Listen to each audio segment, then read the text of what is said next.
Hey everyone, hope you're doing great. Welcome back to my channel. In today's video, we'll dive into what if Deku fell in love with a villain. Smash that subscribe button, and be sure to peek at the description below. Let's begin. The fluorescent lights of the UA Heights Alliance dormitory common room hummed with a low, incessant buzz that seemed to drill directly into Izuku Midoriya's skull. It was a sound he usually found comforting, a backdrop to late-night study sessions with Ida or movie nights with the whole class.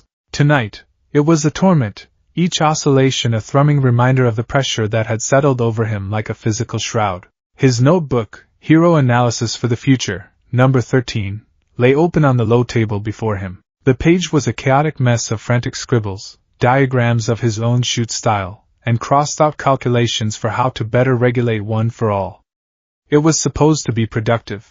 It was supposed to be what a hero in training, the successor to All Might, did.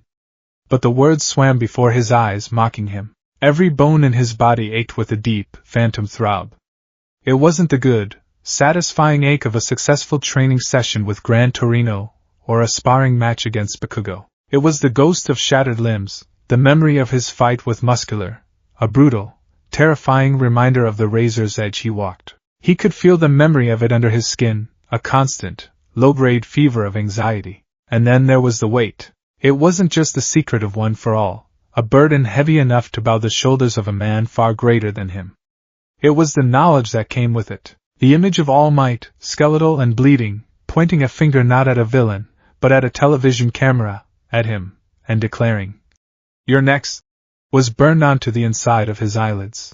He saw it when he closed his eyes, heard it in the quiet moments between breaths. It was a crown and a guillotine, all at once. He had become a focal point, a secret nexus of hope and history that none of his friends could ever understand. He loved them, he truly did. He saw Ida organizing his bookshelf with militant precision, heard Uraraka's bright laughter from the kitchen, and caught the low rumble of Todoroki speaking with Yaoyorozu. They were his world, and he was utterly, profoundly alone in it. Their concerns were real, valid, and important, passing the provisional hero license exam, improving their ultimate moves, becoming better heroes. His concerns were those things, too, but they were dwarfed by the looming shadow of All for One, by the terrible knowledge that the world's greatest evil knew his mentor's secret and would one day, inevitably, come for him. How could he talk to Uraraka about the interest payments on her parents' construction business when he was worried about a centuries-old supervillain stealing the quirk that was slowly tearing his body apart? How could he complain to Ida about study stress when the fate of the world might one day rest on his shoulders? The gap between their realities and his had become a chasm, and he was standing on the far side, waving to them across an impossible distance. "Midoriya? Are you alright?" Izuku flinched, his head snapping up. Shoto Todoroki stood there, a cup of soba in his hands, his heterochromatic eyes filled with their usual placid concern. It was a concern that, lately, felt more and more like a spotlight. "Todoroki-kun! Why yeah! I'm fine!" Izuku's voice was too loud, too high-pitched. He forced a smile that felt like cracking plaster. "Just, thinking about new moves. Gotta keep up." He gestured vaguely at his notebook, hoping it looked like diligent study and not a descent into madness. Todoroki's gaze lingered for a moment, analytical and perceptive. He saw too much. They all did. Ever since Kamino Ward, the way his classmates looked at him had changed. There was respect, yes, but also a new, cautious distance. He had a connection to All Might that they didn't, a level of experience with top-tier villainy that set him apart. He had become something other than just their classmate. He was a symbol in the making, and the process was isolating him. "You seem tired," Todoroki stated, not as a question, but as a fact. "You should rest. Overthinking can be as damaging as overtraining." "Right. Thanks, Todoroki-kun. I will." Todoroki nodded once and moved to his preferred quiet corner. The interaction, though brief, left Izuku feeling raw and exposed. He couldn't do this. Not tonight. He felt like a taut string, and the low hum of the lights, the phantom pains, the weight of 100 secrets, it was all plucking at him, threatening to make him snap. He needed to escape. Not as Deku, the aspiring hero. Not as Midoriya, the UA student. He needed, just for a few hours, to be nobody. A ghost in the city. A face in the crowd. The decision solidified with a desperate, gut-wrenching certainty.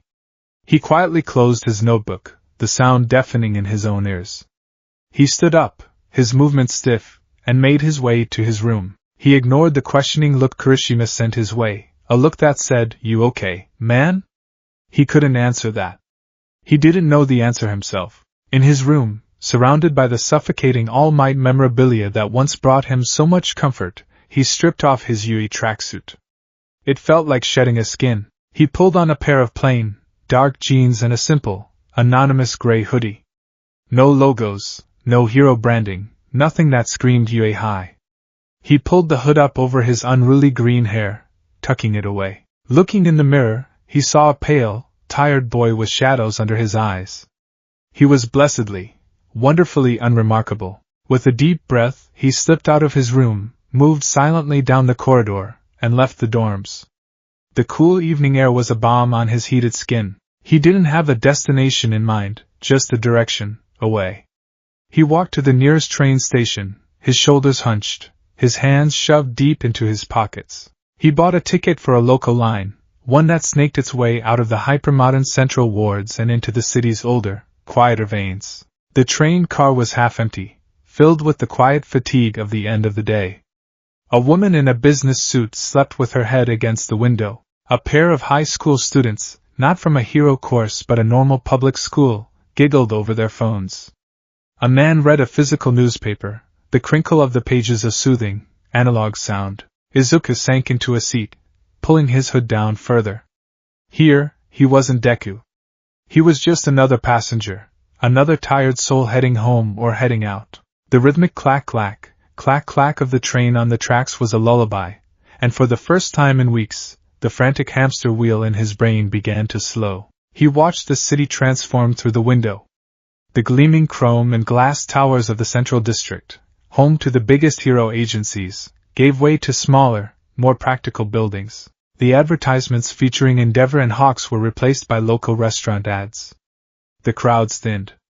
The energy of the city softened, mellowed by age and distance. He got off at a stop he didn't recognize.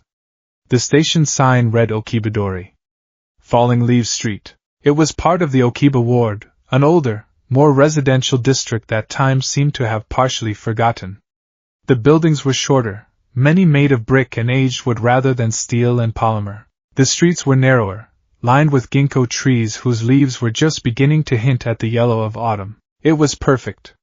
There were no hero news vans here, no adoring fans, no villains looking to make a name for themselves by attacking a UA student.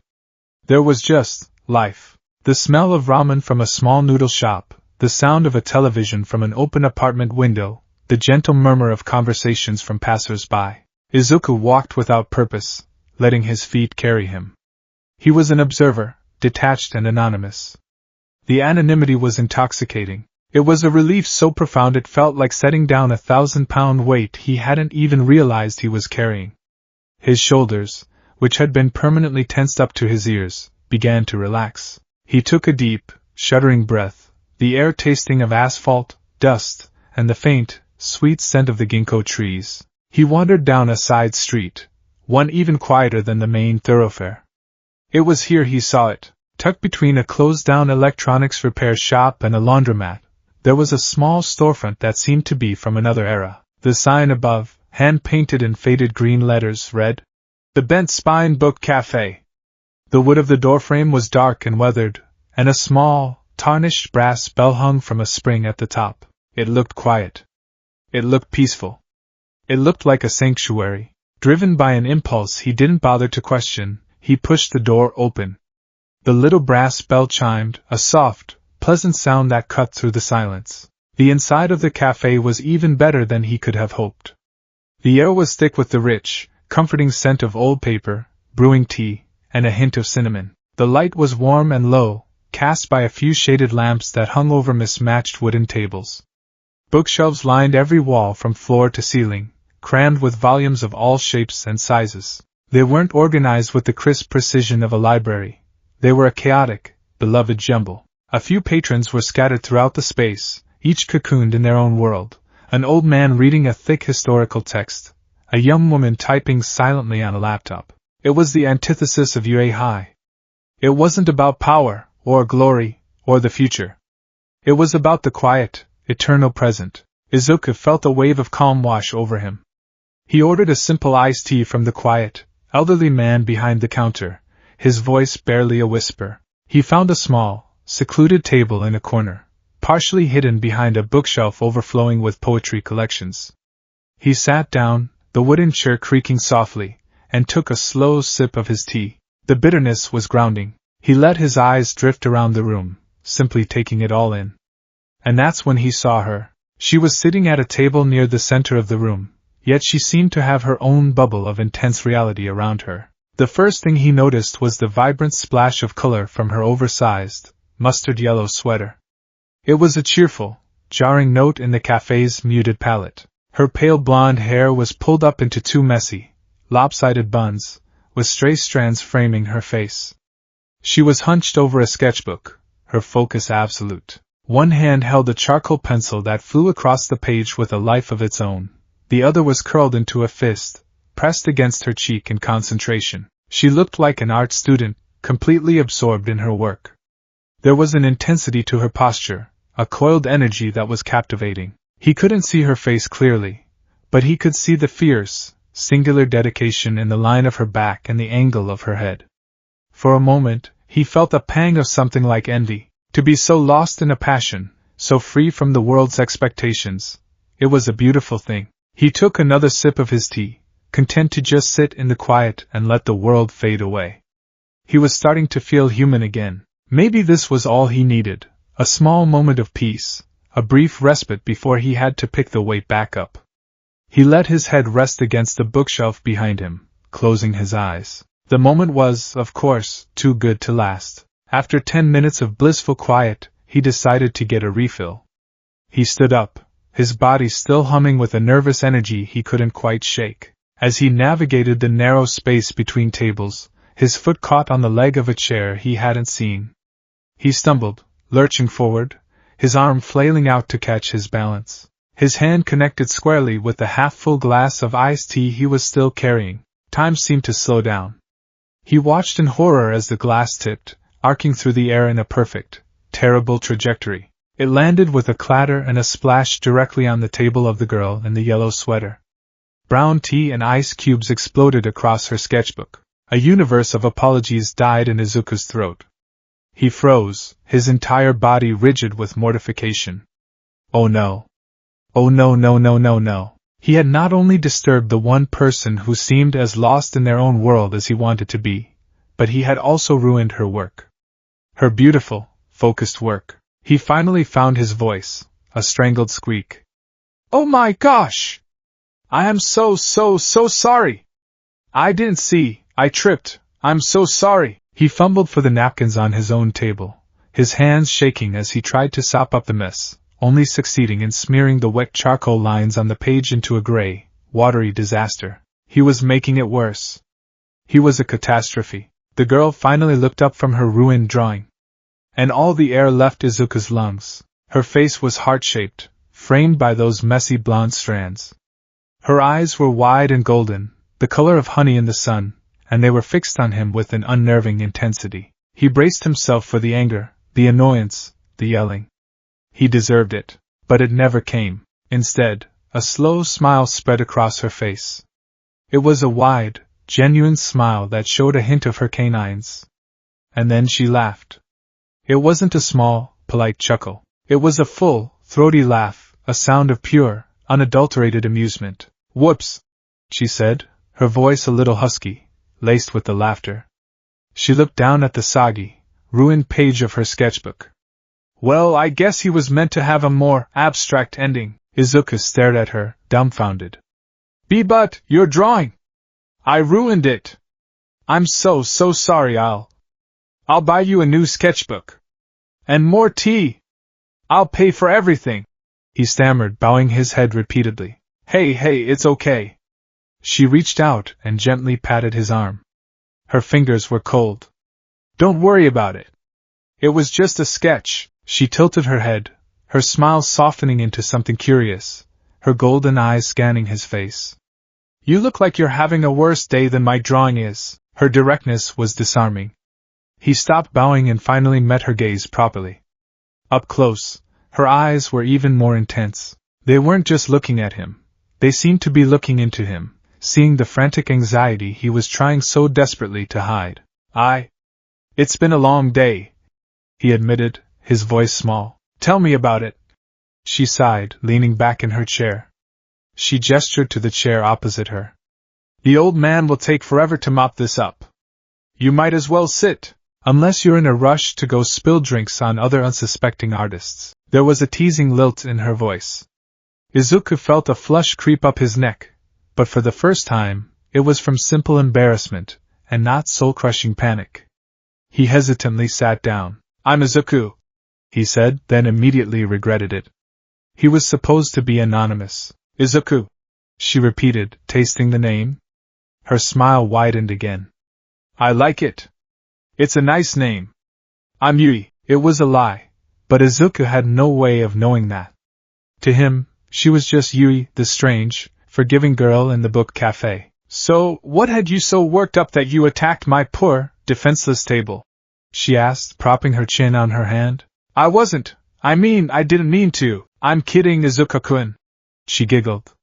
The sound was surprisingly sweet. But you do have that look. Like the whole world is on your shoulders. School? Work? Girl trouble? School, he mumbled. It was the easiest, most honest lie. There's a lot of pressure. To, be the best.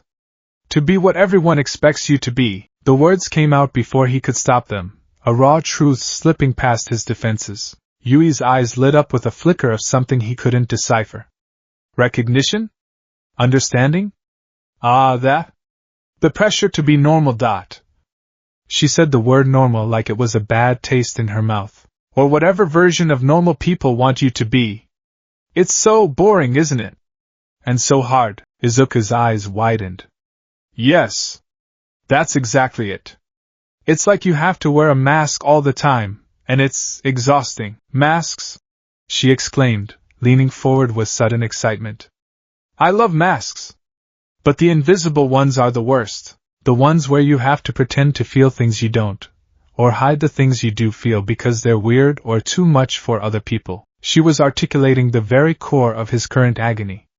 He was hiding one for all, hiding his fear, hiding the crushing weight of his destiny. He was wearing a mask of cheerful determination for his friends, and it was suffocating him. You get it, he breathed, a sense of wonder filling him. He had felt so incomprehensibly alone for so long, and here was this stranger, this girl whose drawing he had just destroyed, and she was putting his feelings into words better than he ever could. Of course I get it, she said, her voice dropping to a more conspiratorial tone. Everyone's got something they hide. Something that makes them different. Most people are just scared to show it. They want to fit into the neat little boxes society builds for them. She gestured around the quiet cafe. Look at them. All so predictable. Her gaze swept the room with a faint, dismissive air that should have felt cruel, but coming from her, it felt like a shared secret. What were you drawing? Izuku asked, wanting to steer the conversation back to safer, less personal territory. Oh, them, she said, tapping a dry corner of her sketchbook. People. I like watching them. Trying to figure out what's really going on inside. Behind the masks. She flipped to a fresh, dry page and her pencil was moving again, almost of its own accord. With a few swift, confident lines, she began to sketch the old man behind the counter. She didn't just capture his likeness, she captured the weariness in his shoulders, the faint, sad curl of his lips. You're amazing, Izuku said, mesmerized. It's like you can see his whole life in a few lines. I just see what's there, she said, not looking up. People are most beautiful when they're not trying to be. When they're a little bit broken. A little bit sad. It's more honest, She paused, her pencil hovering over the paper. She looked up at him, her golden eyes locking onto his. Like you? You have very honest eyes, Izuku-kun. They're all full of cracks. Izuku felt a jolt, as if she touched a live wire inside him. He didn't know how to respond to that. It was the strangest, most unnerving, and most oddly comforting thing anyone had ever said to him. I just want to help people. He found himself saying, the core truth of his being. That's my dream. It's why I put up with all the pressure. Help them how? She asked, her curiosity genuine. By saving them, I guess. Making sure they're safe. That they can smile. It sounded so childish, so simplistic when he said it out loud to her. Her own smile was enigmatic. Saving them. That's a nice thought. She tilted her head again, a gesture he was quickly learning was a precursor to a deeply unsettling question. But what if someone doesn't want to be saved? What if they just want to be understood? What if the thing you think is a flaw that needs saving is the thing they love most about themselves? The question hit him with the force of a physical blow. In all his heroic aspirations, in all his admiration for all might, that was a variable he had never truly considered. The hero's creed was simple: defeat the villain, save the civilian. It was a world of black and white, of good versus evil. But she was painting a world in shades of gray, a world where a person's wounds might be a part of their identity. I don't know, he confessed, his voice barely a whisper. Me neither, she said cheerfully, her intense mood vanishing as quickly as it had appeared. It's just fun to think about. She finished her sketch of the old man and turned the book around for him to see. It was perfect. A portrait of quiet melancholy. They kept talking. Time seemed to melt away in the warm, book-scented air of the cafe. He didn't talk about heroes or quirks. She didn't talk about whatever dark things she was alluding to. They talked about the feeling of being an outsider. They talked about the passion that drove them, his, a desperate need to protect, hers, an intense, almost obsessive desire to understand and capture the essence of the things she found beautiful. She described her love for things with a vocabulary that was both beautiful and slightly unnerving. She didn't just like a color, she talked about wanting to drown in it. She didn't just find a person interesting, she spoke of wanting to know what their blood tastes like. Izuku, in his earnest, hero-centric worldview, rationalized her strange phrasing as artistic metaphor.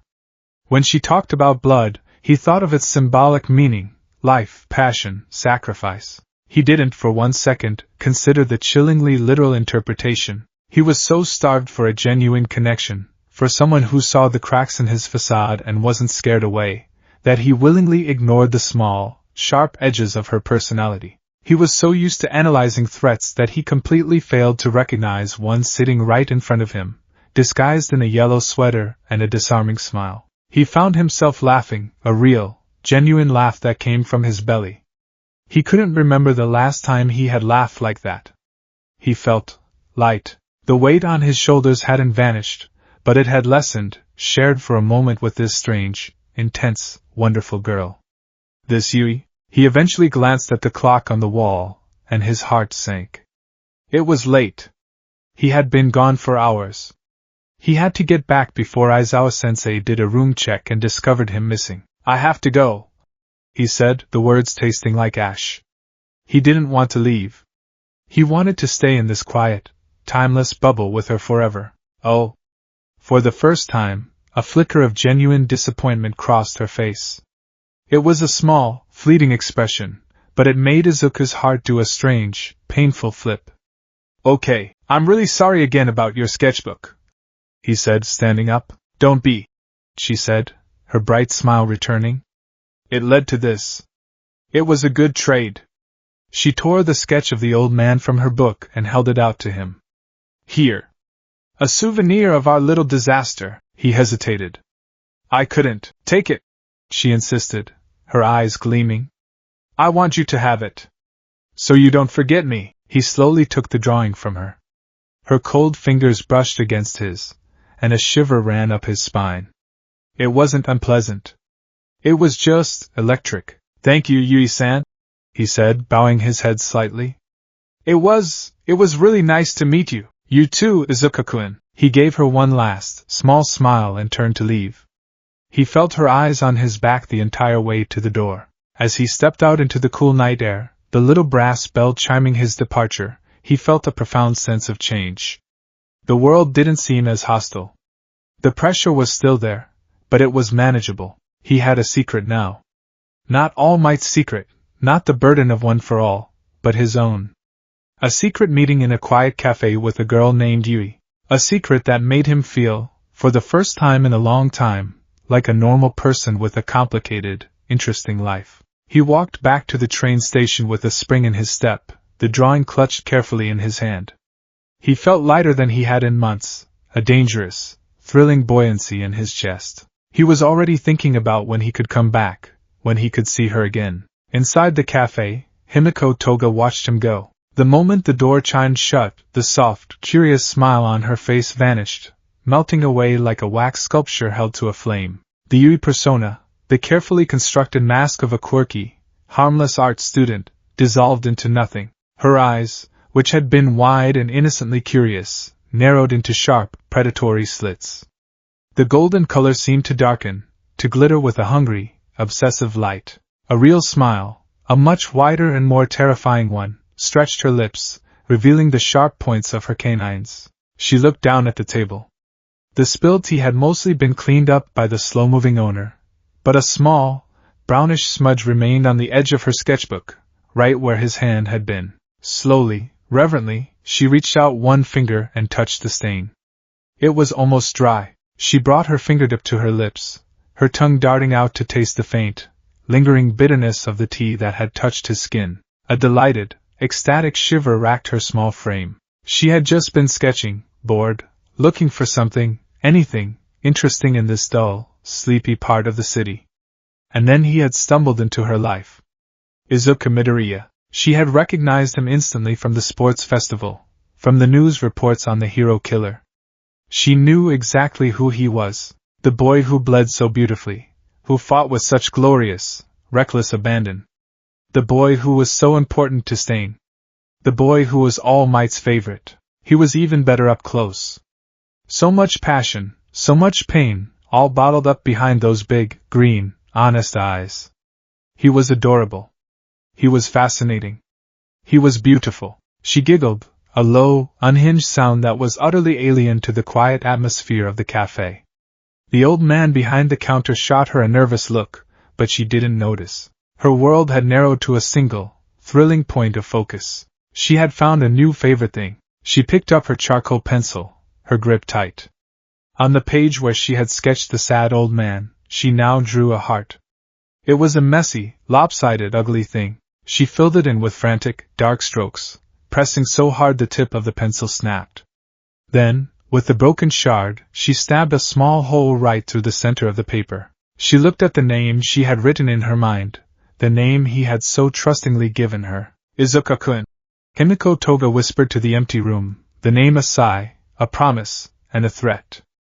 I love you so much already. The drawing lay hidden at the bottom of his desk drawer, tucked beneath a spare set of gym clothes and old, dog-eared notebooks from middle school. It was a flimsy piece of paper, easily crumpled, easily discarded.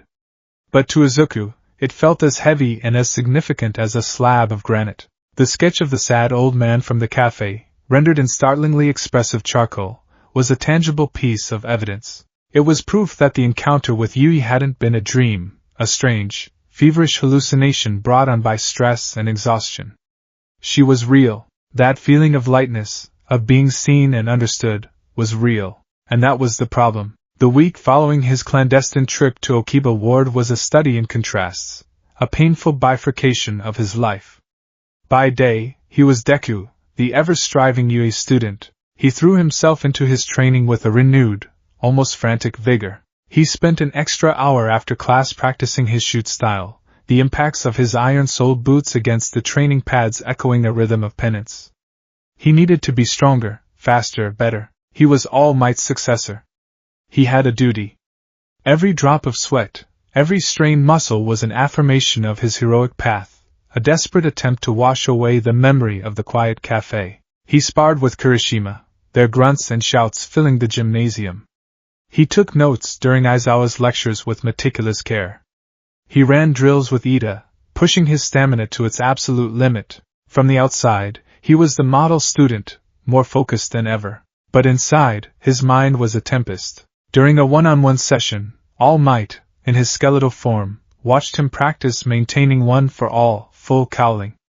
You're showing great improvement, my boy, he said, his voice a proud, wheezing rumble. Your control is becoming more refined.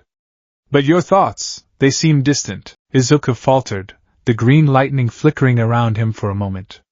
He quickly stabilized it. Sorry, All Might. Just concentrating.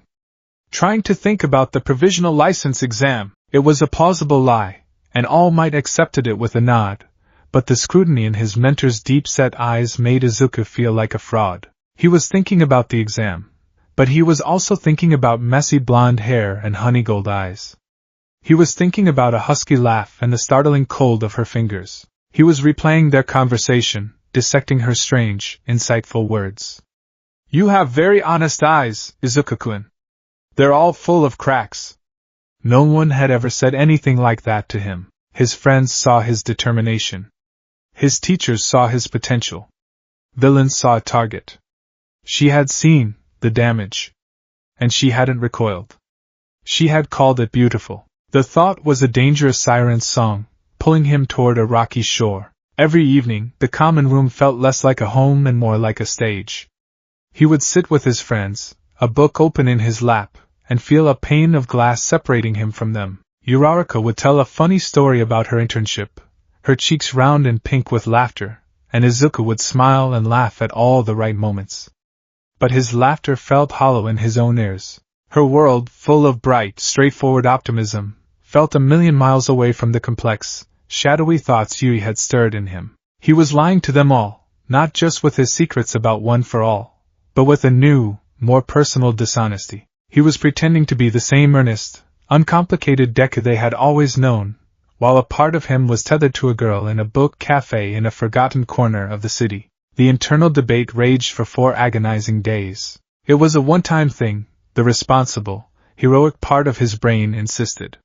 You were stressed. You found a temporary escape. Going back is reckless. It's a waste of valuable training time. What if a villain attacks while you're gone? It's selfish. But another voice, a quieter, more insidious whisper, fought back. She understood. She didn't judge you. She made you feel normal. Don't you deserve that? Just for an hour? How can you save anyone else if you're falling apart inside? The drawing in his drawer was a constant temptation. On the 5th day, a Friday, he gave in. He told his friends he was turning in early, claiming a headache from overtraining. The lie tasted bitter, but the pull was too strong to resist. Once again, he donned his anonymous disguise, a different hoodie this time, a dark green one, and a black baseball cap pulled low over his face. He felt a thrill of illicit excitement mixed with a heavy dose of guilt as he slipped out of the dorms and onto the train. The journey to Okibadori was filled with a nervous, buzzing energy. What if she wasn't there?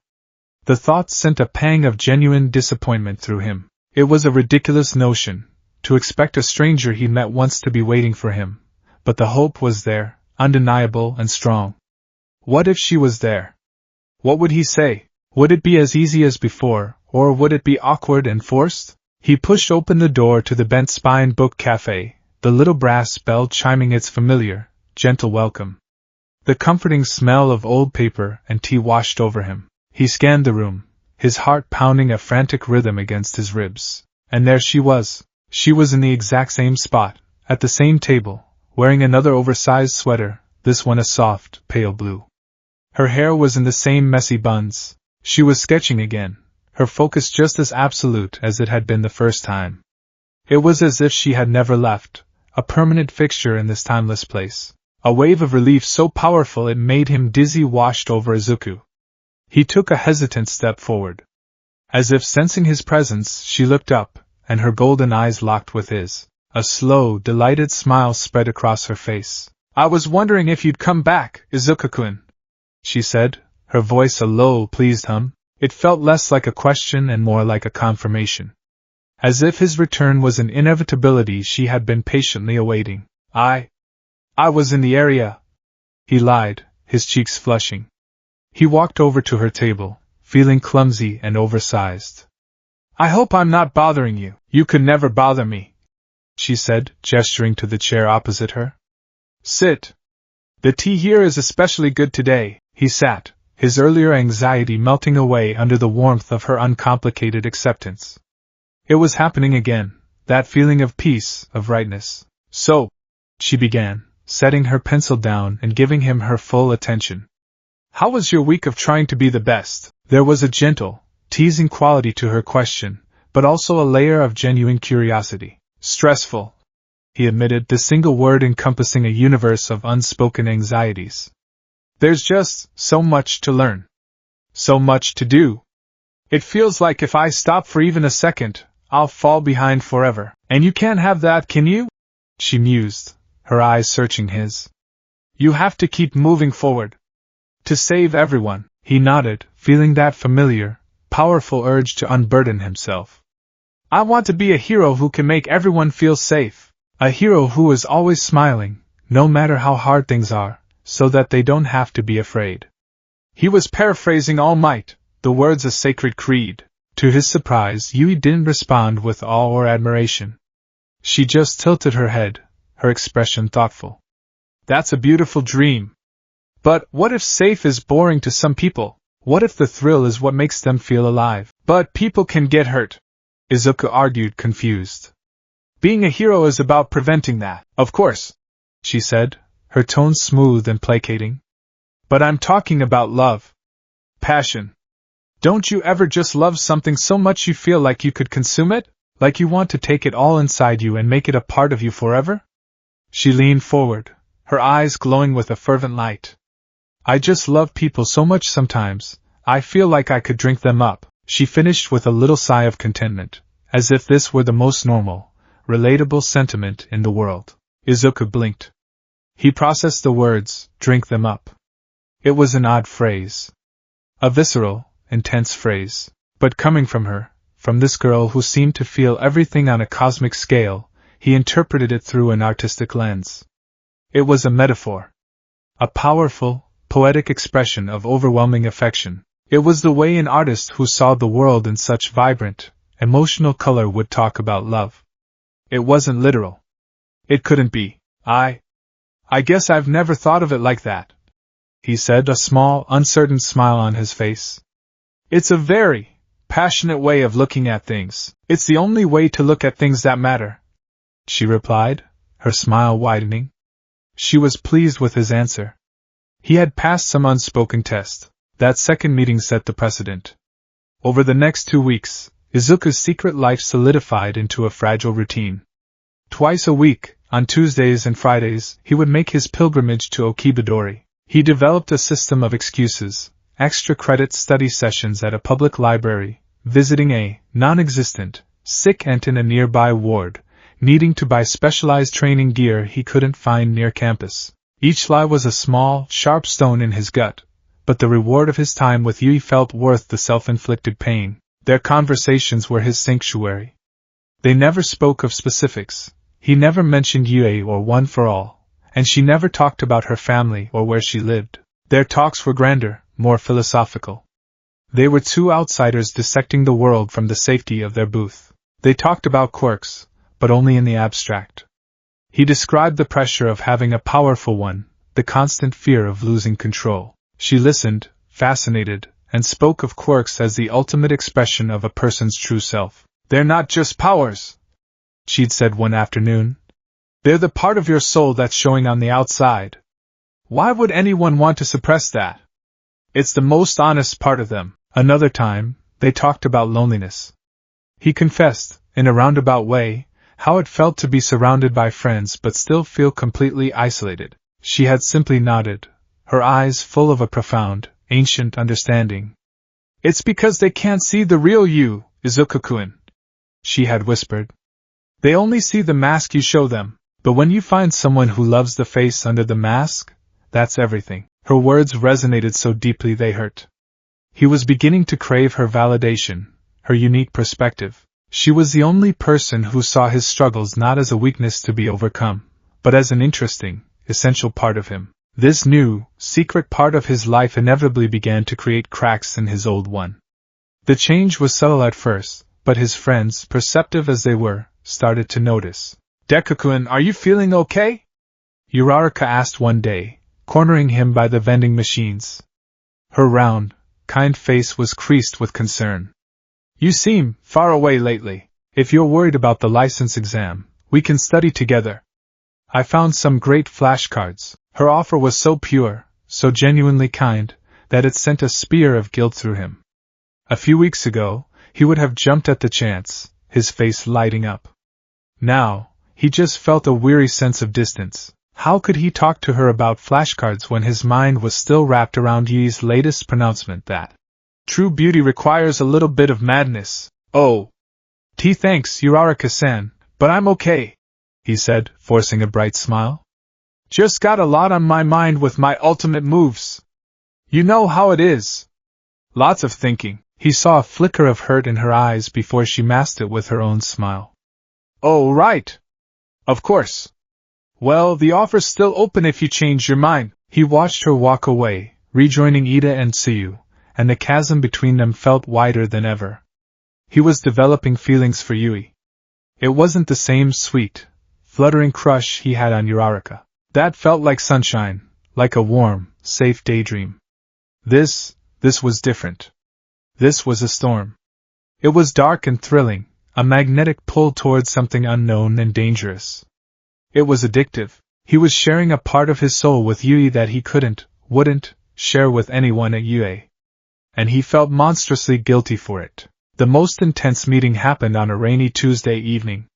The cafe was nearly empty, the sound of the rain drumming against the windows creating a cozy, intimate atmosphere. Izuku had arrived soaked, and Yui had laughed, and passed him a stack of napkins to dry his wild green hair. They were talking about the past, about how it shapes a person. He was being careful, talking about his own past in the vaguest of terms, of feeling powerless, of desperately wanting to be a hero. It left a lot of scars, he admitted, looking down at his hands. His right hand, in particular, was a road map of his journey. The faint, silvery lines from the entrance exam, the deeper, puckered tissue from his fights with Todoroki and Muscular. He usually kept it covered, ashamed of the permanent evidence of his lack of control. Scars? Yui's voice was alight with interest. She leaned across the table, her golden eyes fixed on his hands.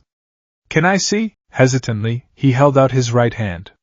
He expected her to recoil, or to offer some platitude about how he'd overcome it. Instead, she reached out and, with a startling gentleness, traced the largest scar on the back of his hand with her fingertip. Her touch was as cold as he remembered, sending a shiver straight up his arm. It's beautiful, she whispered, her voice filled with a reverence that stunned him. She wasn't looking at him, but at the mangled tissue, as if it were a precious work of art. Be beautiful? He stammered. It's ugly. It's a reminder that I messed up. That I wasn't strong enough. She finally looked up, her gaze piercing. No. It's a reminder that you fought. That you bled. That you were pushed to your limit and survived. She held his hand a little tighter. Her grip was surprisingly strong. Don't you think people look prettiest when they're bleeding a little? The question hung in the air between them, sharp and cold as an icicle. The rain beat against the windowpane, a frantic, rhythmic counterpoint to the sudden stillness in Izuku's chest. What? He breathed. When they're bleeding, she repeated, her voice perfectly even, as if she were discussing the weather. It's when they're most alive. The color is so vibrant. Everything is on the surface, all the pain and the life, right there for everyone to see. There's no mask.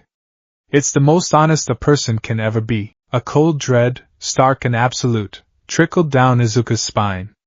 This was different from her other odd statements. This wasn't a flowery metaphor about drinking people up. This was morbid. It was disturbing on a fundamental level. He thought of the USJ attack, of Aizawa-sensei lying broken and bleeding on the ground. He thought of the Noma. He thought of the blood on his own fists after his fight with Muscular. There was no beauty in it. There was only pain and horror and the metallic, sickening smell of it. He tried to pull his hand back, but her grip was firm. You're wrong, he said, his voice quiet but firm. There's nothing pretty about it. It's just hurt. She looked at him, and her expression wasn't angry or defensive. It was one of pity, as if he were a child who just couldn't grasp a simple, profound truth. You only think that because you're a hero, she said softly. You're trained to see it as something to be fixed. A problem to be solved. She finally let go of his hand, and the absence of her cold touch left his skin feeling strangely hot. I see it as a story. Your scars, the blood you've shed to get them, it shows you've lived. It shows that you're worth looking at. Worth loving. She leaned back in her chair, a serene smile on her face, as if she had just shared the most beautiful secret in the world. And Izuku's mind, his desperate, lonely, hero-trained mind, did what it had to do to survive the moment. It rationalized. She's an artist, he told himself, the thought a frantic mantra. She sees the world in symbolism. She's not talking about the act itself, but the meaning behind it. The bleeding is a metaphor for vulnerability, for emotional honesty. The scars are a symbol of resilience. She's dark, she's morbid, but she's a poet. She's not a monster. He had to believe that. Because the alternative, that the kind, understanding, fascinating girl sitting across from him was genuinely enthralled by blood and violence, was too terrifying to contemplate. And worse, a shameful, hidden part of him was drawn to her words. The idea that his pain, his damage, the very things that made him feel broken, could be seen as beautiful. It was a potent, addictive poison. He had spent his whole life feeling worthless, and here was someone telling him that his suffering made him worthy. He didn't argue further. They changed the subject. But the crack inside him had deepened into a fissure. The train ride back to the dorms was a blur. The rhythmic clatter of the wheels on the track sounded like a ticking clock, counting down to some inevitable disaster. He clutched the strap of his backpack, his knuckles white, her words echoing in his head. Prettiest when they're bleeding. Worth loving. He slipped back into Heights Alliance like a ghost. The common room was empty, the lights dimmed. He made it to his room, closed the door, and leaned against it, his heart hammering against his ribs. The cheerful, heroic face of All Might stared down at him from a dozen posters, his signature smile seeming, for the first time, like a judgment. Izuku looked at his reflection in the dark glass of his window. He saw his own tired face, the shadows under his eyes, the faint scar that cut through his eyebrow. He touched it, his fingers trembling. He thought of Yui's cold touch on his hand, of the reverence in her voice. Then, he thought of Uraraka. He pictured her face, bright and open, her genuine concern, her simple, uncomplicated goodness. The thought of her should have been a comfort. It should have been a lighthouse guiding him back to shore. But tonight, it just made him feel worse. The affection he felt for Uraraka was safe. It was normal. It was what a good, heroic boy like him was supposed to feel. But the feelings he had for Yui, they were something else entirely. They were a secret kept in a locked room in his heart. A room filled with shadows and strange, beautiful, terrifying ideas. A room that he was starting to realize he never wanted to leave. He was falling for her. Genuinely, deeply falling. And it terrified him. He was a hero in training. His job was to walk in the light. But every Tuesday and Friday, he was willingly, eagerly, stepping into the dust to meet a girl who spoke of darkness as if it were the most beautiful thing in the world. He slid down the door to sit on the floor, burying his face in his hands. The guilt was a physical weight, pressing down on his chest, making it hard to breathe. He was lying to everyone he cared about. He was being drawn to a philosophy that ran contrary to everything he believed in as a hero. He knew, on some deep, instinctual level, that this was wrong. That it was dangerous. But he also knew, with a terrifying, absolute certainty, that he would be back at that cafe next Tuesday. The pull was too strong. The need for that connection, for that dark, intoxicating understanding, had become a part of him.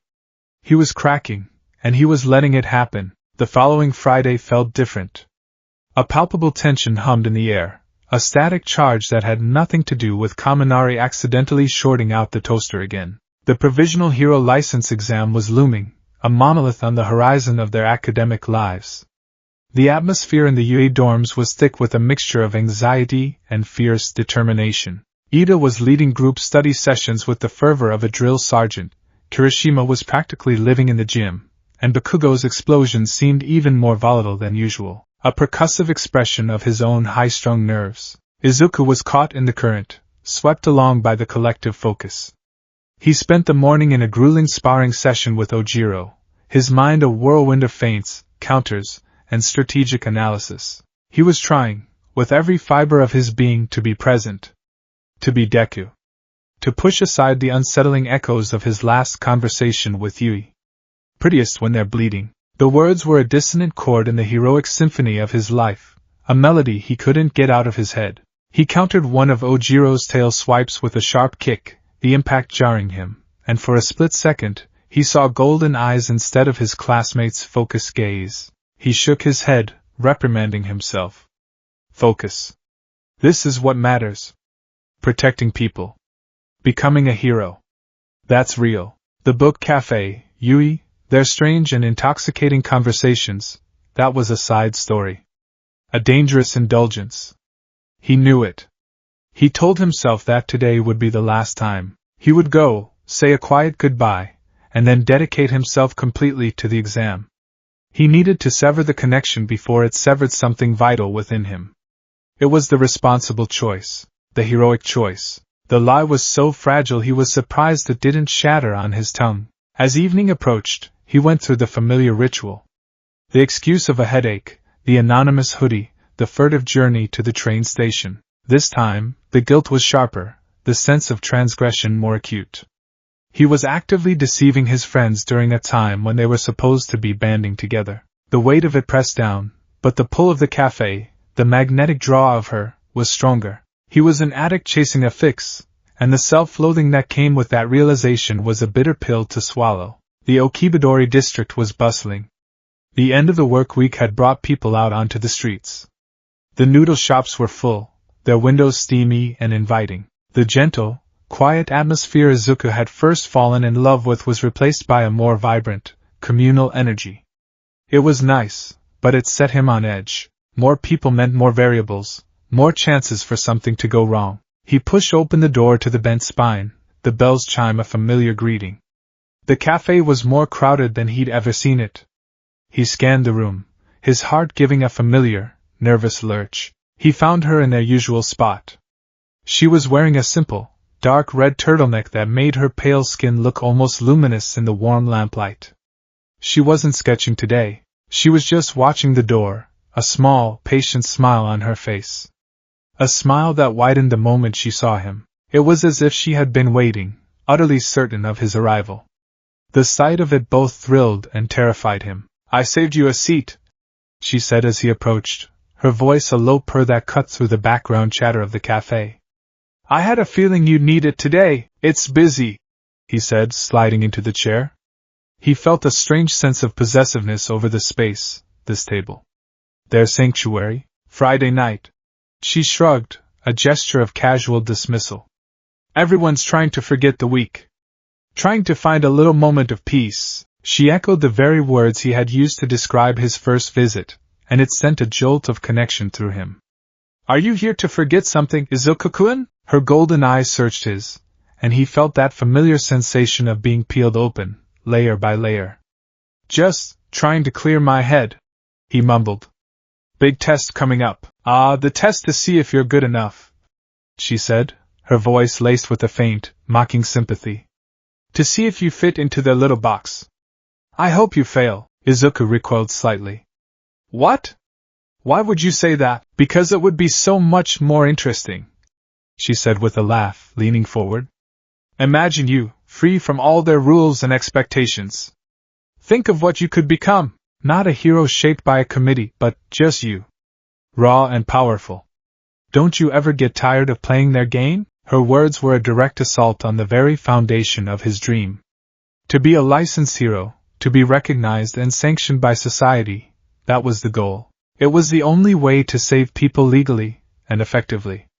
But her version, a version of him untethered, unrestrained, a darker, more selfish part of him couldn't deny the flicker of appeal. To just use one for all as he saw fit, without rules, without oversight, it was a villain's fantasy. "That's not who I am," he said, his voice firmer than he expected. He was drawing a line. This was the goodbye he had come to deliver. "I believe in the rules.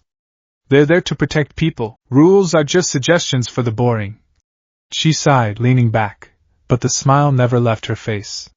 She wasn't offended. She was amused, as if watching a caterpillar insist it would never become a butterfly. Before he could continue, before he could say the words he had practiced in his head, "I don't think I can see you anymore," a sudden, piercing sound ripped through the cozy atmosphere of the cafe. It was a woman's scream, sharp and terrified, from the street just outside. Every instinct in Izuku's body fired at once. The quiet, conflicted boy vanished, replaced in a nanosecond by Deku, the hero in training. His head snapped toward the door. The chatter in the cafe died instantly, replaced by a wave of nervous murmurs. Another scream, this one choked off, followed by the terrifying crash of shattering glass from a nearby storefront. "Stay here," he said to Yui, his voice low and commanding. It was a tone she had never heard from him. He was already on his feet, moving toward the door.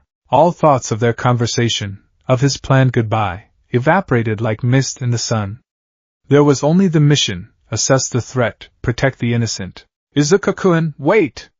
Yui called after him, a note of genuine alarm in her voice. But he didn't wait. He pushed the door open and stepped out into chaos. The vibrant Friday night scene had curdled into one of panic. People were running, shouting, their faces masks of fear. The source of the commotion was immediately obvious. Down the street, a group of 3 villains was rampaging through a small shopping plaza.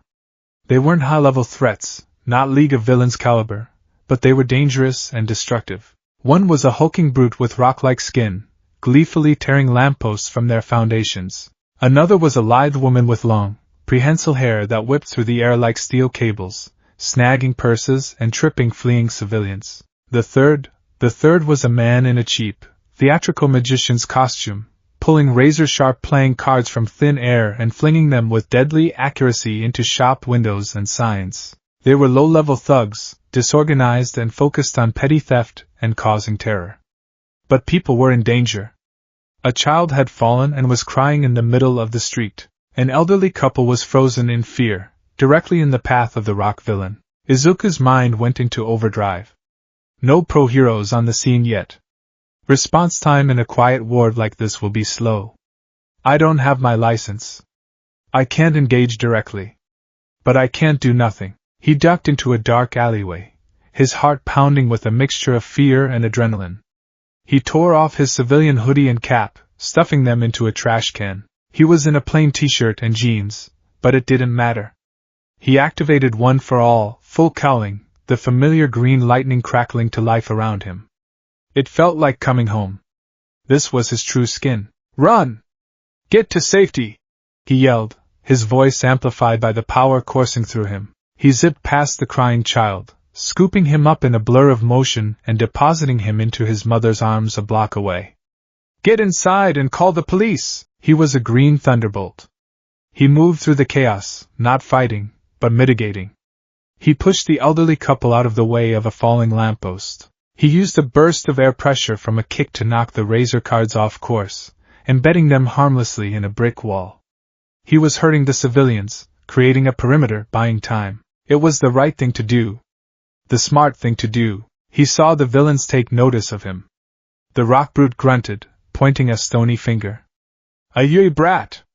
Thinks he's a hero already!" They started to converge on him. This was the dangerous part. He couldn't fight them without his license, but he couldn't let them continue their rampage. He braced himself, planning to evade, to distract, to be a target until the pros arrived. And then, a new player entered the field. A flash of movement from a rooftop. A giggle, high-pitched and utterly unhinged, that cut through the sounds of panic like a shard of ice. It was a sound he knew, a sound he had heard just last week during the raid on the Shai Hasaikai. His blood ran cold. From the shadows of a neighboring building, a small figure emerged, silhouetted against the night sky. She was crouched like a predator, her form vibrating with manic energy. She wore a familiar schoolgirl-like uniform, a bulky apparatus of needles and canisters strapped around her waist, and a breathing mask that covered the lower half of her face. In her hand she held a wicked-looking knife, which she twirled with casual, terrifying expertise. Himiko Toga. Izuku's heart stopped. What is she doing here? Is she with them? But she didn't attack him. Instead, she let out another gleeful shriek and launched herself off the roof, not at Izuku, but at the trio of B-list villains. She landed with impossible lightness between the woman with the steel whip hair and the card-throwing magician. "Ooh, party crashers!" Toga sang, her voice distorted by the mask. "You're making such a mess in a lovely little neighborhood! And you're not even doing it with any style!" The villains were taken aback. "Who the hell are you?" the magician snarled, flinging a volley of cards at her. Toga moved like smoke. She ducked and weaved, the cards slicing through the air where she had been a moment before. She was a whirlwind of motion, her knife a silver blur. In a single, fluid movement, she was past the magician's defenses and had slashed him across the arm. He screamed, stumbling back, blood welling from the deep cut. She giggled again. "So pretty!" She was a shark in a tank of minnows. The whip-haired woman lashed out, but Toga was too fast, too frenzied. She dodged the steel tendrils, ran up one of them like a ramp, and kicked the woman square in the face. Then, as the rock brute charged, she drove her knife into his thick hide. It didn't go deep, but it was enough to make him roar in pain and surprise. She was toying with them, a cat with 3 terrified mice. Izuku was frozen, his mind struggling to process the scene. Toga was fighting other villains? Why? Was this some kind of turf war? The League of Villains cleaning house? It didn't make any sense. He watched, hidden in the shadows of an alcove, as Toga systematically, joyfully, dismantled the trio. She was a vision of terrifying grace, her movements a dance of ecstatic violence. She wasn't trying to kill them, he realized. She was hurting them, collecting small cuts, drawing blood. He saw one of her needles dart out and prick the rock brute's neck, siphoning a small amount of blood into one of her canisters. This was her battlefield. And he was just a bystander. Finally, the wail of sirens grew louder. The pros were almost there. The remaining 2 villains, seeing their leader bleeding and their accomplice unconscious, decided to cut their losses. They grabbed their fallen comrade and fled into the dark alleys. Toga didn't pursue them. She stood in the middle of the street, breathing heavily, her shoulders shaking with silent laughter. She turned, her masked face scanning the area. Her gaze swept past Izuku's hiding spot once, twice, and then it stopped. She saw him. Even from 50 feet away, he felt the intensity of her stare. She took a step toward him. Then another. The sirens were getting closer. He needed to leave before the pros arrived and caught him using his quirk illegally. But he couldn't move. He was pinned by her gaze. As she walked toward him, she did something that shattered his world into a million irreparable pieces. She reached up with a blood-spattered glove and slowly, deliberately, pulled down her mask. The face she revealed was heart-shaped, framed by messy blonde strands that had come loose from their buns. Her skin was pale, flushed with exertion and excitement. Her eyes were wide and golden, the color of honey in the sun. And her lips were stretched into a wide, familiar, adoring smile. It was Yui. The name echoed in the silent, screaming cavern of his mind. Yui. Yui. Yui, the girl from the cafe. The girl with the oversized sweaters and the intense, philosophical questions. The girl who loved his scars. The girl he had shared his secrets with. The girl he was falling for. It wasn't a resemblance. It wasn't a coincidence. It was her. The mask she wore in the cafe, the quirky, harmless art student, was gone. The mask she wore now, the villain's breathing apparatus, was also gone. And what was left standing before him, drenched in the red and blue glow of the approaching police cars, was the terrifying, undeniable truth. His mind flashed back through their conversations, every single one, and they were all instantly, horribly recontextualized. I just love people so much I could drink them up. Not a metaphor. A literal description of her quirk. Don't you think people look prettiest when they're bleeding a little? Not a dark, artistic observation. The sincere belief of a hematophiliac sadist. I hope you fail. Not a wish for his freedom. A wish for him to fall from grace, to join her in the darkness. He had been so blind. So willfully, desperately blind. He hadn't been sharing his soul with a kindred spirit. He had been confiding in a predator. He had been feeding her his pain, his insecurities, and she had been lapping it up like cream. The entire connection, the sanctuary he thought he had found, it was all a lie, a meticulous, cruel, perfectly executed deception. He felt a wave of nausea so profound he thought he might be sick. The sense of betrayal was a physical thing, a shard of ice in his gut. It was followed by a tidal wave of self-loathing. How could he have been so stupid? He, the analyst, the boy who prided himself on seeing the details others missed. He had been played, completely and utterly. Toga, Yui, stopped about 10 feet from him. Her smile was ecstatic, wider and more terrifying than he had ever seen it. It was a smile of triumph, of revelation. Izuku-kun! Her voice was the same husky, musical tone he knew so well, but now it was laced with a chilling, manic glee. I knew it was you. I could smell you from the rooftop. You look so much cooler like this. All that power crackling around you. It's even better than I imagined. He couldn't speak. His throat was closed tight. The green lightning of full cowling sputtered around him, his control faltering under the sheer weight of his shock and horror. Surprised? She giggled, tilting her head in that familiar, curious way. But now, it wasn't quirky or endearing. It was the gesture of a predator studying its prey. This is me, Izuku-kun. The real me, not the boring girl in the sweater. She took another step closer, twirling the bloody knife. I saw you, she whispered, her voice dropping to that intimate, conspiratorial tone he knew so well. Hiding in the shadows. Being a good little hero, but I know what's inside you. I saw it in the cafe. All that wonderful, beautiful darkness you try so hard to hide. No! He finally managed to choke out, the word barely a whisper. You're a villain, and you're a hero, she said, as if it were the punchline to a fantastic joke. Isn't it perfect? We're a match set. Symmetry. The sirens were deafening now. The first of the police cars screeched to a halt at the end of the street. Pro-heroes were moments away. Kamui Woods. Death Arms. They would be here any second. Toga's smile didn't falter. She saw the heroes arriving not as a threat, but as an inconvenience, an interruption to their reunion. She lunged, not at him, but past him, toward the alleyway where a civilian, a young woman who had been hiding behind a dumpster, was starting to emerge, thinking the danger was over. Toga was a blur of motion, her knife raised. Izuku reacted on pure, unthinking instinct. He couldn't let her hurt anyone.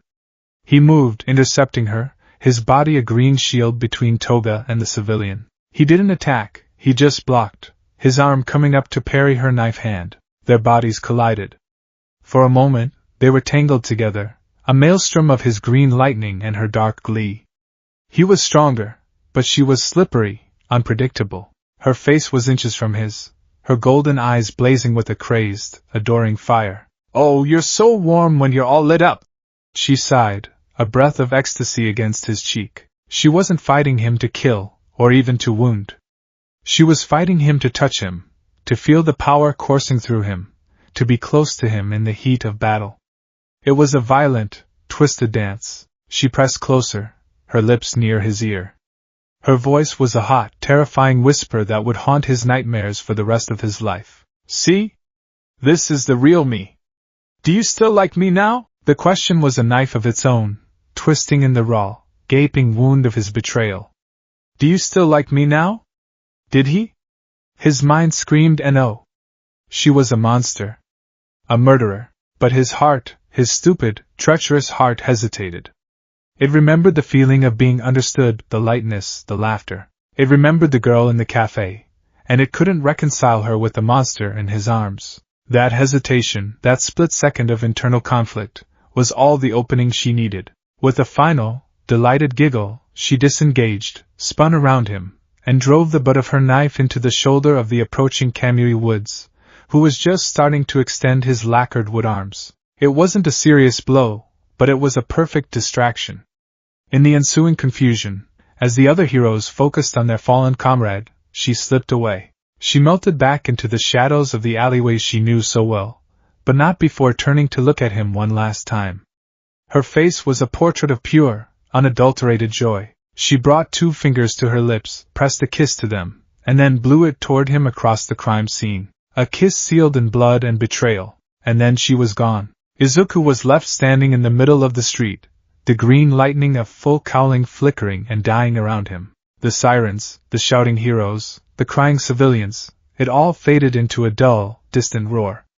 His world had narrowed to the single, horrific point of her final, whispered question. His two lives, the hero and the boy, had not just collided. They had annihilated each other. The quiet sanctuary of the book cafe was now a crime scene in his memory. The girl he had shared his soul with was a villain who danced in blood. The mask of Yui had been ripped away to reveal the knife of Toga Himiko, and he, Izuku Midoriya, the symbol of hope in the making, was left standing in the wreckage, frozen, tainted, and utterly, hopelessly broken. The world returned to Izuku Midoriya in fractured, jarring pieces. The first thing to penetrate the thick, woolen fog in his mind was the piercing blue and red of flashing lights, painting silent, strobing patterns on the grimy brick walls of the alley. The second was a hand on his shoulder, firm and grounding. "Kid! Hey, kid! Can you hear me?" He looked up. The face of the pro-hero Death Arms filled his vision, his expression a mixture of professional concern and impatience. Beyond him, Kamui Woods was being looked over by paramedics, nursing his shoulder where Toga had struck him. The street was a controlled chaos of police tape, scurrying officers, and hushed, frightened civilians giving statements. The entire scene felt like it was happening behind a thick pane of glass. The sounds were muffled, the colors muted.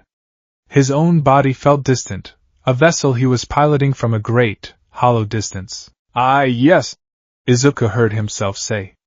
The voice was his, but it sounded thin and reedy, a stranger's voice. "What's your name? You're a Yui student, right?" Death Arms asked, his eyes scanning Izuku's plain t-shirt and jeans, then flickering to the fading green sparks that had just died around his limbs. "Midoriya. Izuku Midoriya." "Yes, Yui." The words were mechanical, rote. He was a machine providing data. "You engaged the villains?" "No. I performed civilian evacuation. Minimize damage. I did not engage." It was the correct, by-the-book answer. He had followed the rules, right up until the moment his entire world had collapsed. "And the girl? The one with the knife? Did you know her? You two seemed to interact." The hero's question was casual, but it landed like a physical blow, cracking the fragile shell of Izuku's composure. "Do you still like me now?" The whispered words, hot and intimate, echoed in his skull. He could almost feel her breath on his ear, smell the faint, cloying scent of blood that clung to her. He flinched, a violent, full-body tremor. "No," he lied. The word felt like swallowing poison. "I don't know her. She attacked me when she tried to go after another civilian." It was the truth, but it was also a profound, monstrous lie of omission. Death Arms gave him a long, scrutinizing look, but the arrival of another figure drew his attention. Shota Aizawa stood at the edge of the police tape, his face an unreadable mask of weary exhaustion.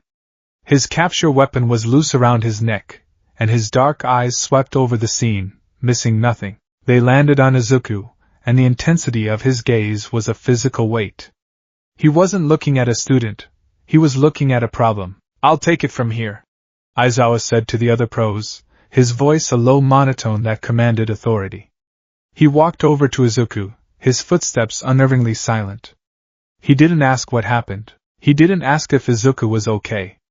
He just looked at him, his gaze lingering on Izuku's pale, sweat-slicked face and wide, haunted eyes. "Let's go," was all he said. The walk back to the waiting car was a silent trek through a nightmare. The adrenaline that had fueled him during the incident had been replaced by a creeping, venomous cold. It was the venom of truth, seeping into his veins, paralyzing him from the inside out.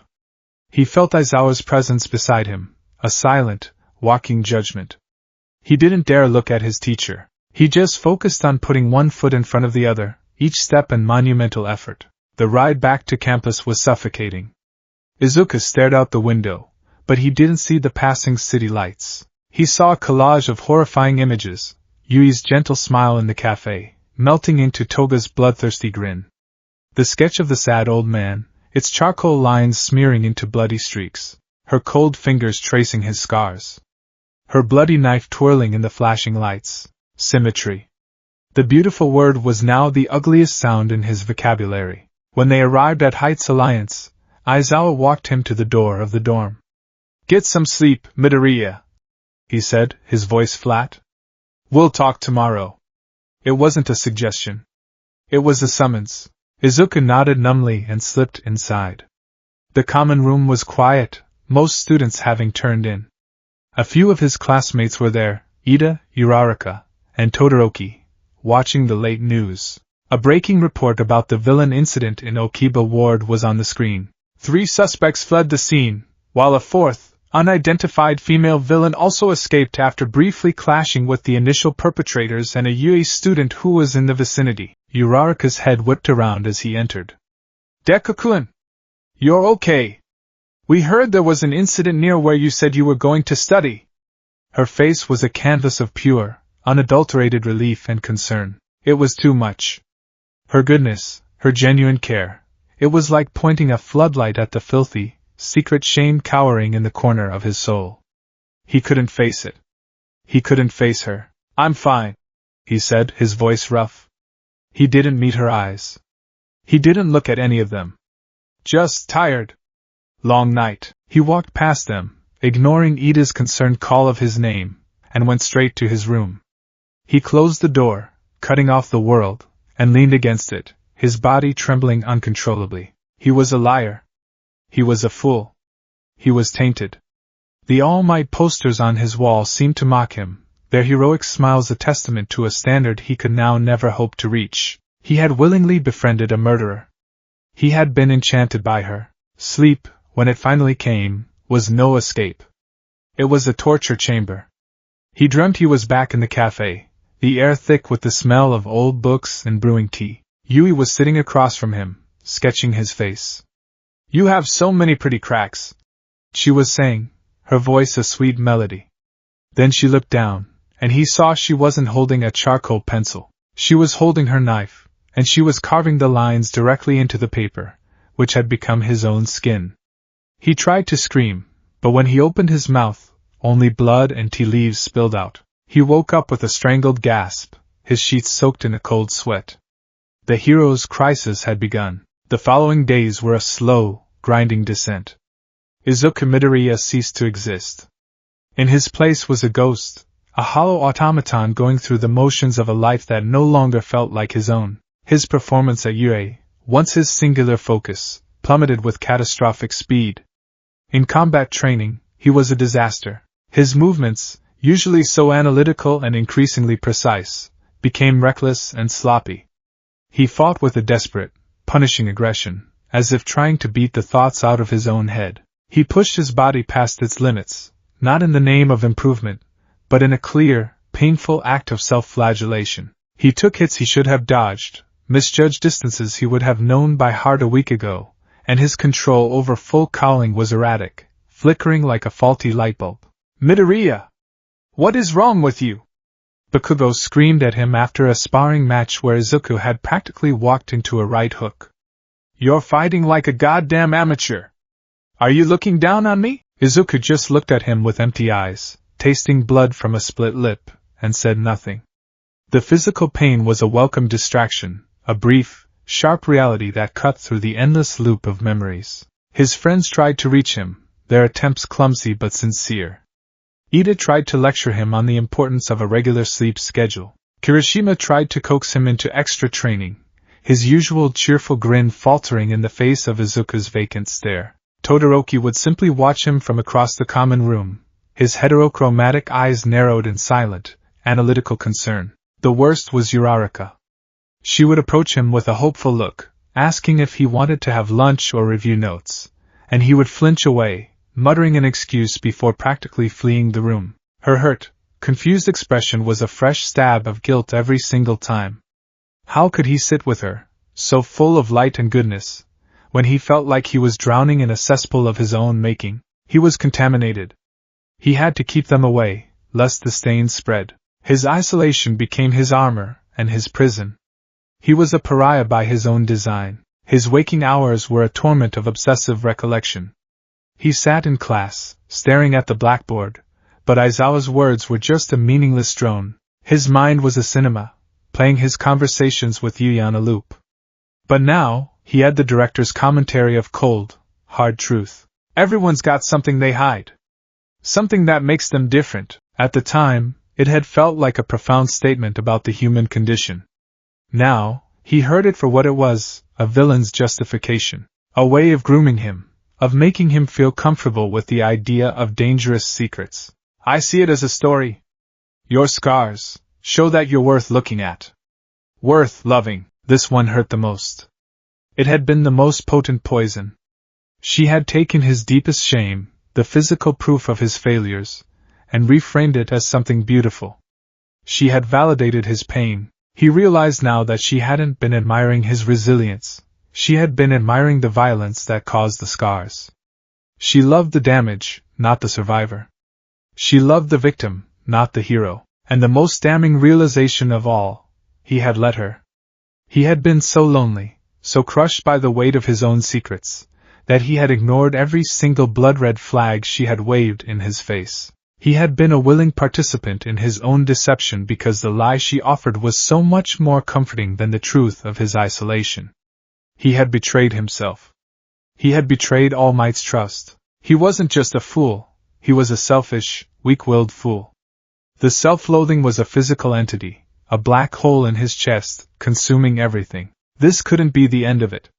He couldn't just wallow. He needed answers. He needed to understand. The hero in him, buried deep beneath the rubble of his psyche, knew that to defeat a villain, you had to understand them. The broken boy in him, however, was driven by a different, more desperate need. He needed to understand how the monster and the girl he knew could possibly be the same person. One night, long after the dorms had fallen silent, he slipped out of his room. He went to the common room, to one of the shared computer terminals that had access to the UA Hero database. His provisional license exam study materials included a temporary, low-level access code to the database for research on active heroes and case files. It was meant for studying rescue strategies and quirk applications. He was about to use it for something else entirely. His fingers trembled as he typed in his credentials. The screen glowed in the dark room, illuminating his pale, determined face. He navigated to the villain registry. Search, TOGA, HIMIKO. He hit enter. His breath hitched. Her file appeared on the screen. The main photo was a mugshot, stark and clinical. It was her face, but stripped of all life and personality. Her golden eyes were flat, her expression sullen. It was the face of a criminal. But it was still, undeniably, the face he knew. He scrolled down, his heart pounding a sick, heavy rhythm. Name, Toga, Himiko. Villain alias, not applicable, known associate of the League of Villains. Quirk, transform. Allows the user to take on the complete physical appearance of another individual by ingesting their blood. The duration of the transformation is proportionate to the amount of blood consumed. Psychological traits of the target are not replicated. Known associates, Shigaraki Tamura, Dabi, Kurojiri, twice Mr. Compress. Crimes, suspected in multiple disappearances and exsanguination murders. Assault. Burglary. Affiliation with a known terrorist organization. Each word was a hammer blow.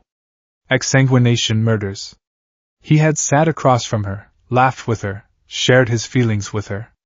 And she had drained people of their blood and left them to die. The nausea returned, hot and acidic. He forced himself to keep reading. He needed to see it all. He scrolled past the list of her known activities with the League, his eyes scanning for personal history, for an origin. And then he found it. A sub-file, flagged for internal police review only, but accessible with his student-level clearance. Incident Report, Oki Junior High. Case 77B4. He clicked on it. The file opened. It detailed the event that had put Himiko Toga on the path to villainy. It was the story of a junior high school graduation day. Toga, then a seemingly normal, if slightly odd, student, had cornered a popular male classmate named Saito in an empty classroom. The report was pieced together from Sato's traumatized testimony. She had confessed her love for him. She told him he was beautiful, especially when he got flushed after gym class. She said she wanted him to be a part of her. Then, she had produced a box cutter she'd stolen from the art room. Before he could react, she had slashed his arm. As the boy stared in shock and horror, she hadn't attacked him further. Instead, according to the report, she had pulled a plastic crazy straw from her pocket, knelt down, and tried to drink his blood directly from the wound, a look of pure, ecstatic bliss on her face. Izuku's blood ran cold. A crazy straw. A silly, colorful, childish toy, used in an act of horrific violence. The image was so grotesque, so deeply pathetic and deranged, that it transcended simple evil. This wasn't the calculated act of a monster. This was the desperate, psychotic breakdown of a very, very sick child who did not understand the boundary between love and consumption, between admiration and violation. He scrolled further, finding a heavily redacted psychological preliminary report. Most of it was blacked out, but a few phrases were visible. Displays symptoms consistent with a severe clinical form of hematophilia, blood fetishism, quirk-related psychological mutation. The innate desire to become others has manifested as a literal, physical need. Exhibits a profound empathy disorder, unable to process the emotional states of others, viewing them as objects of aesthetic or biological interest. The clinical, detached language painted a picture more horrifying and more tragic than he could have imagined. She wasn't just a villain who chose to kill. She was a girl whose brain was fundamentally broken. Her quirk, the very core of her identity, had warped her perception of the most basic human emotions. Her way of showing love was to consume. She didn't know any other way. The world had looked at her, seen a monster, and run away screaming. And she had leaned into it, finding a home with the only people who wouldn't, or couldn't, judge her, the League of Villains. Izuku leaned back from the computer, his mind reeling. This changed everything. And nothing. She was still a murderer. She was still a threat. She still needed to be stopped. His duty as a hero was clear, black and white, but as he stared at her sullen, youthful face on the screen, his duty felt incomplete. Stopping her wasn't enough. Jailing her wasn't enough. That was just caging a wounded, rabid animal. It wasn't a solution. It wasn't saving anyone. And the hero's creed, the one All Might had burned into his very soul, was to save people. The conflict inside him crystallized into a terrible, agonizing war. On one side was Deku, the future symbol of peace, whose duty was to the law, to the safety of the public, to the defeat of the villain Himiko Toga.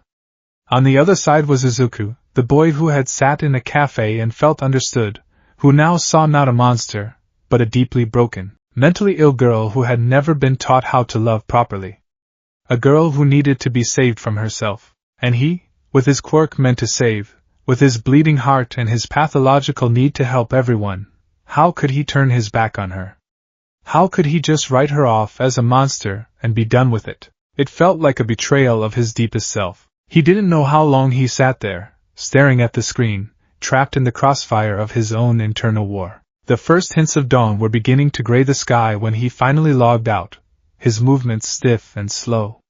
He felt 100 years old. As he turned to leave the common room, he froze. A figure was standing in the shadows by the kitchen entrance. Aizawa-sensei. He was in his civilian clothes, a mug in his hand, his expression as unreadable as ever. He must have been standing there for minutes, watching him. Find what you were looking for, Midoriya? Aizawa's voice was quiet, but it cut through the silence like a razor. Izuku's blood turned to ice. He had been caught. He opened his mouth to lie, to make an excuse, but the words wouldn't come. He was too exhausted, too raw. Aizawa took a slow sip from his mug. I'm only going to ask you this once, and I want you to think very carefully before you answer. What is going on with you? This isn't just about the exam, and it's more than post-incident shock. Your performance has fallen off a cliff. You're isolating yourself. You look like you haven't slept in a week. This started after the Okiba ward incident. Talk to me. He was being offered a lifeline. A chance to confess, to unburden himself to a teacher, a pro-hero he trusted. He could tell him everything.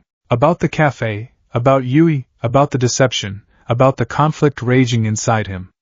It would be a relief, But as he looked at Aizawa's stern, uncompromising face, a new fear seized him. If he confessed this monumental, idiotic lapse in judgment, that he, the successor to All Might, had been so easily compromised, so thoroughly fooled by a known villain, what would they think of him? Would they still believe he was worthy of one for all?